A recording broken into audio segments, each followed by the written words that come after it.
All right, so y'all know what time it is. The last but not least is rapid reactions. A whole lot of topics, a little bit of time. Jay, the floor is yours. All right, NBA structure JJ Redick announced his retirement today, marking the end of his 15-year career. How would you assess his time in the league? Definitely one of the most dead eye shooters in the league. I wouldn't, I don't know if he Hall of Fame worthy, but he's definitely got his. I don't even know if you retire this jersey, which team would you really retire with? To be honest with you, so definitely a guy that came in was good at his craft, which was shooting that three, shooting that dead eye three. But I mean, as far as longevity symbol. I don't quite know, but definitely I would assess it as a successful career in the NBA for sure. Cowboys owner Jerry Jones was complimentary of backup running back Tony Pollard on his weekly radio interview today, and doesn't see any issues with Pollard having an increased role in the offense. What about you, Jay? Do you see Pollard increased role as an issue? I think if Dallas employs the same type of run pass mix that they did on Sunday against the Chargers, and they're more run heavy, which they should be. I think it's something that you could look as a positive. Now we got Pollard out here starting to take the lead in the running back thing in the running back room when you got Zeke Elliott making all this money. Then I'm not sure about all that. Clemson defensive tackle Tyler Davis will miss 7 to 8 weeks to recover from a torn biceps, and running back Lynn J. Dixon has entered the transfer portal, which is the bigger blow to the Tigers. That's a good question. I'm gonna say Tyler Davis only because Lynn J. Dixon ain't really done much, and it's probably the reason why he entered the transfer portal. To be honest, and Tyler Davis, I think he's one of the guys on their front line, and they definitely the one thing that they had cooking for them was their defense. So they can't have too many defensive players dropping off in the rotation. So I'm definitely gonna go with Tyler Davis torn his bicep as the bigger blow. St. Louis Cardinals veteran southpaw John Lester won his 200th game last night. The Cardinals won their ninth straight game. Which was the bigger deal? Lester 200th win or the Cardinals winning streak?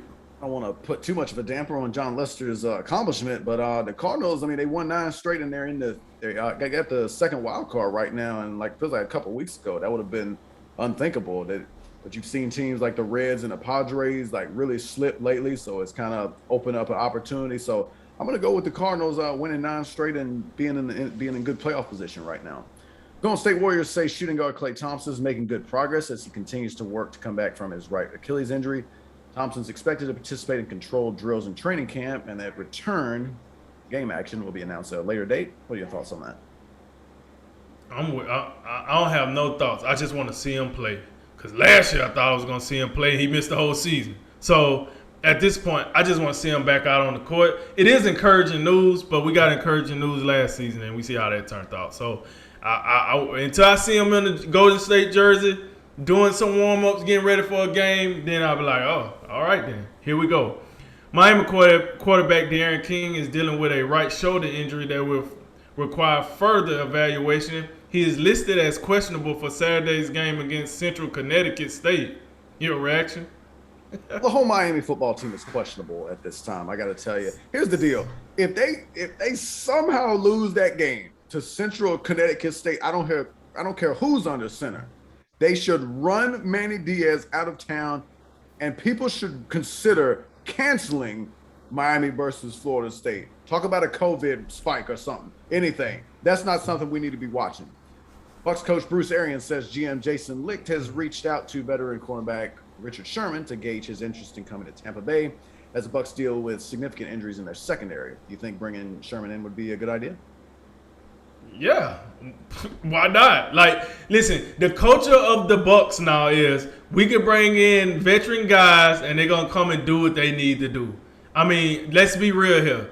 They had Dominique Asu, did what he was supposed to do. JJP did what he was supposed to do. Antonio Brown did what he was supposed to do. Leonard Fournette did what he was supposed to do. Tom Brady, he gonna do what he's supposed to do. Rob Gronkowski did what he's supposed to do. So I think he's gonna come in and be valuable for him. I like it. New York Yankees have activated Luis Severino and hope he can bolster their bullpen as the Yankees look to capture a wild card spot down the stretch. Do you think Severino can have a big enough impact to get the Yankees to the playoffs? If you're relying on a guy who's just now coming back from Tommy John from like a year and a half ago, it's I don't know if I want to rely on that. There's gonna be other guys that need to perform better. It's not gonna be Luis Severino ain't gonna be the difference between the Yankees making or missing the playoffs. There's got to be a bunch of other guys who have to play well. The American Athletic Conference has extended the contract of Commissioner Mike Aresco for until June of 2025. Was that well deserved? I think so.